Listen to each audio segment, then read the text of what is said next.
Los alumnos del IES Rascaña han visitado las instalaciones del Estadio Ciutat de Valencia y han realizado un recorrido por los lugares más emblemáticos del Coliseo Granota. Guiados por las entrañas del estadio por los empleados del Levante Andrés Garcera y Giovanna Calpe, los más de 40 alumnos de primero de la ESO junto a sus 4 profesores no perdieron detalle de las explicaciones con las que el delegado del primer equipo ilustraba el recorrido.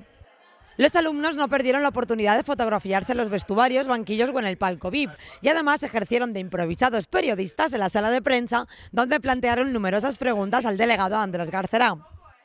Una de las particularidades de este grupo de alumnos de edades comprendidas entre los 12 y 13 años ha sido que la práctica totalidad son seguidores del Levante, ya que todos viven en las proximidades de Orriols, donde está ubicado el IES Rascaña, y muchos de ellos acuden al Ciutat de Valencia cada jornada para animar al conjunto levantinista.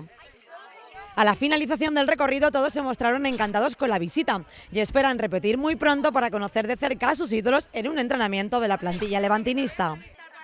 Bien, me ha gustado. Además, tú vienes a ver todos los partidos del Levante todas las semanas. Sí, es verdad. Y bueno, ¿te has quedado así con alguna parte que más te haya gustado del estadio? Los banquillos, el vestuario, ¿qué es lo que más te ha gustado de todo? Me gustan los banquillos y los vestuarios.